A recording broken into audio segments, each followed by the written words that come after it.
Anyway, our next teller, Scott Bump, he is just an amazingly talented person. He's been doing a lot of photography for us, and it's just phenomenal. I mean, he's so creative.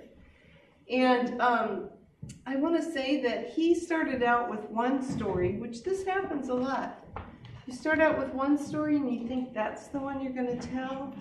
And then he came to us and he said, you know, this story is just not working for me. It's just not resonating. There's this other story that I need to tell. And so just like 2 days ago, he switched and developed a whole new story that he's going to tell you tonight. Because these stories, people, they come through you and they need to be told. Right. And Scott Bump has this story that he needs to tell you tonight. Please join me in welcoming Scott Bump.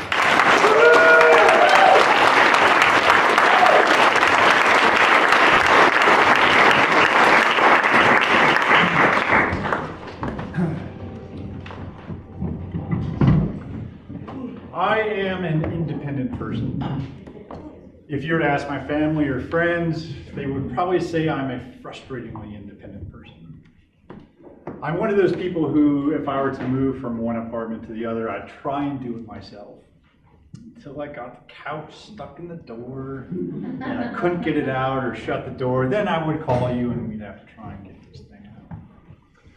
I'm not exactly sure why. I think mainly it's just my nature.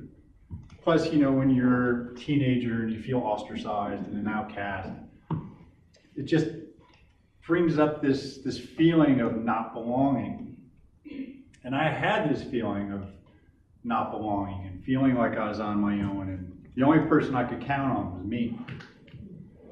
I had kind of a extreme way of thinking of this, and to give you an idea, at that time, probably at the end of high school, I always pictured myself out in a flat pan desert.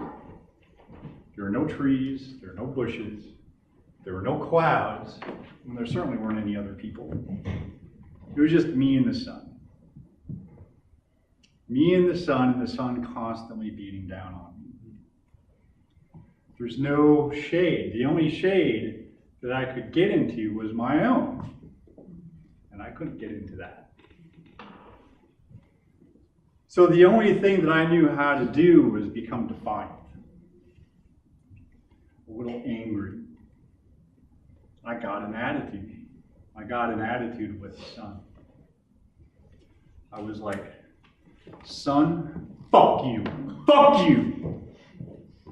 You're not going to make me wilt. Will not wilt. It's you or me, and I'm not going anywhere. And that's how I live my life. Until one particular Monday.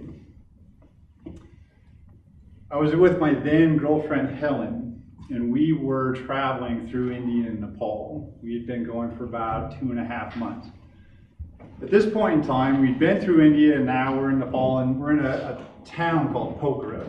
It's the second largest town in Nepal, and it's situated between this really beautiful lake and the Annapurna mountain range. And the Annapurna range right there has probably 4 or 5 of those 14,000 meter peaks that all the mountaineers try and get. And she was trying to exchange English lessons for Tibetan lessons. So we were going to be there for about a month. Since we were going to be there for that long, we rented bikes. And we had a hotel room for about a month. And on this particular day, we were down by the lake with some friends we had met in India who came through Pokhara, and we were having breakfast. It was a great time with Jamie and James.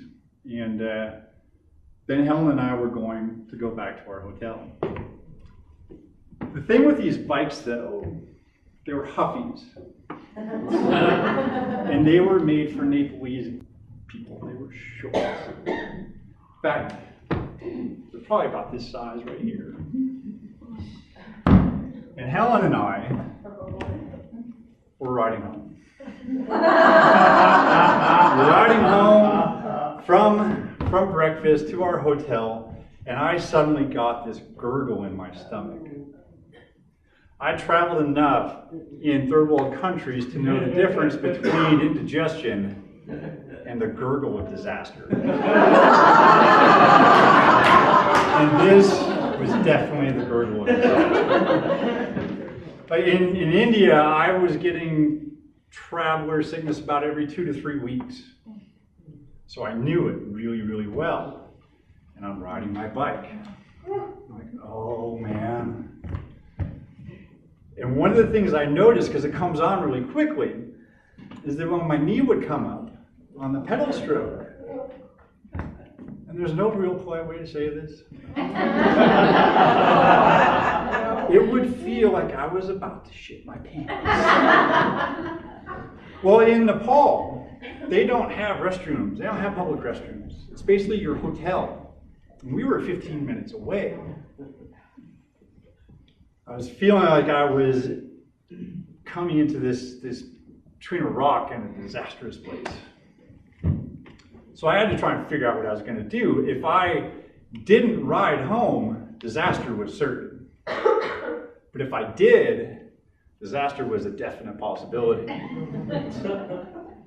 So I took the only choice I had.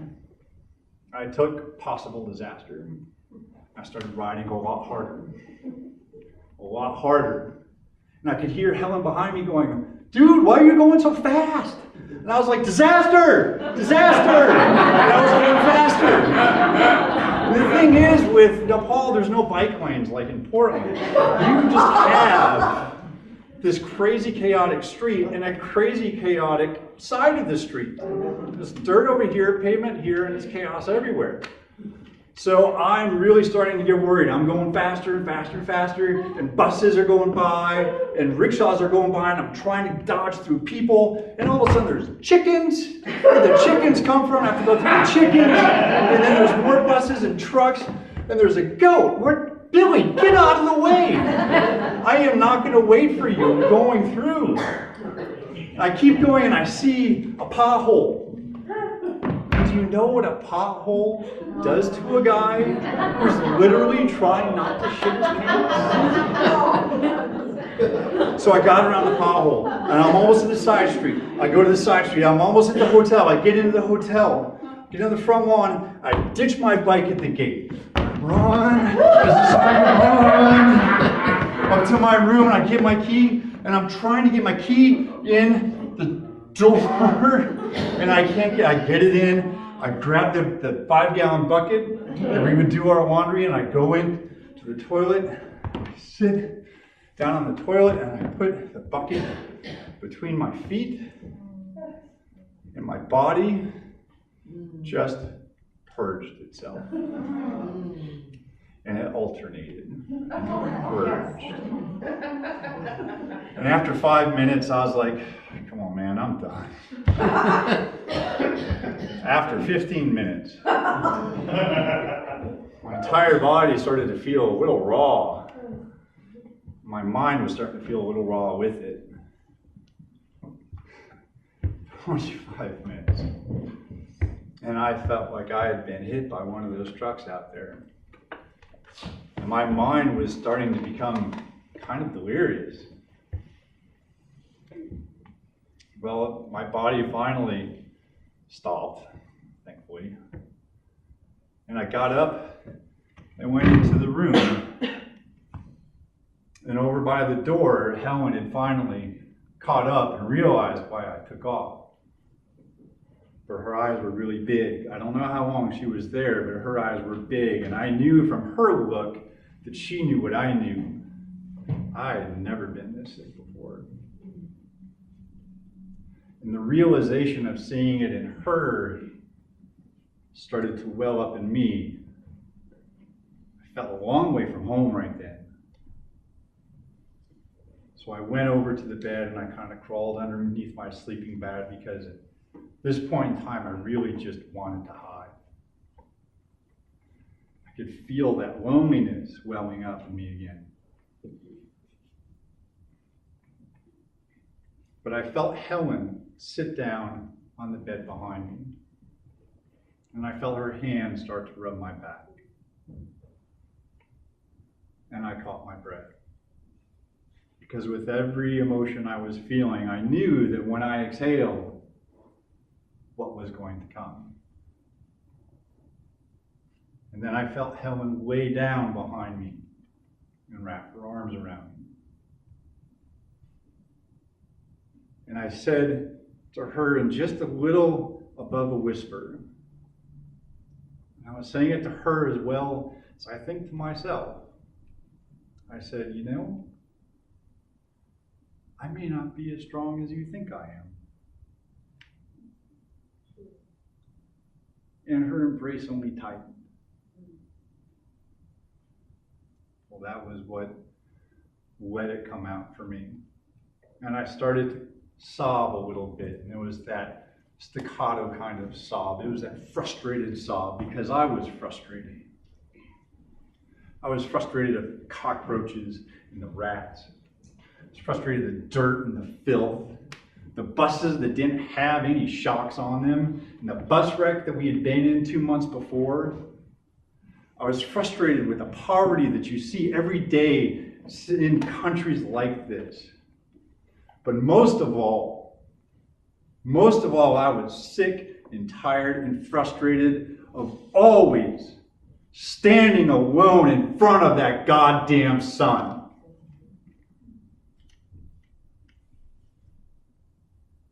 But even though I had all these feelings, Helen still held me.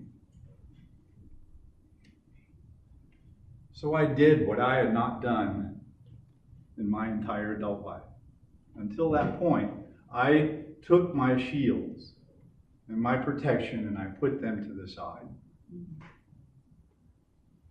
And I crawled, as vulnerably as I have ever been, into the shade that she was providing. And for the first time in years, I was able to rest.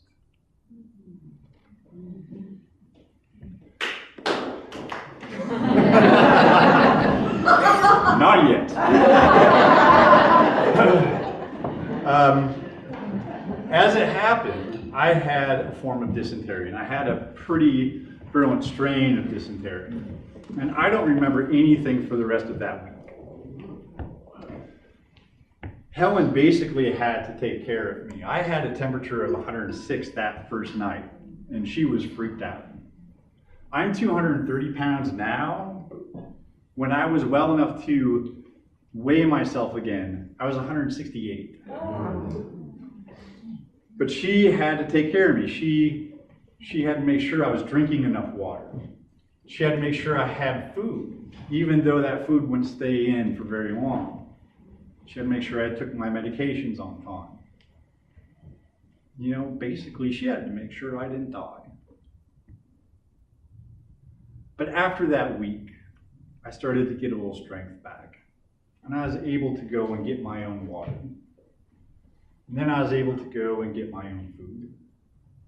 And soon I was able to take a walk around the neighborhood, and I felt my strength coming back. And I started feeling like my old self again. I started peering back up. I haven't wilted yet. I haven't wilted yet. I'm still here, and it's still on. Helen and I didn't make it through Nepal. I mean, she was having to deal with a guy that kept looking at the sun. But you know, I learned a lot from that experience. I learned how to just leave those protections to the side and be vulnerable and allow someone to give me the shade I needed. Well, I've had a few loves since then, and with every love, I've gotten more and more in tune with how to do that, how to love, how to give. But you know, I always have that struggle. I have that struggle between independence and communion. My need to stare down the sun and my want of finding a solace in another. Between me and myself.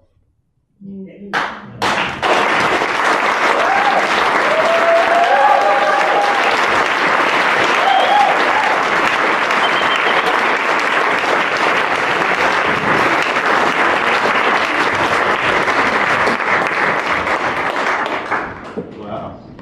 Thank you, Scott. That was just really very moving, very beautiful. Yeah.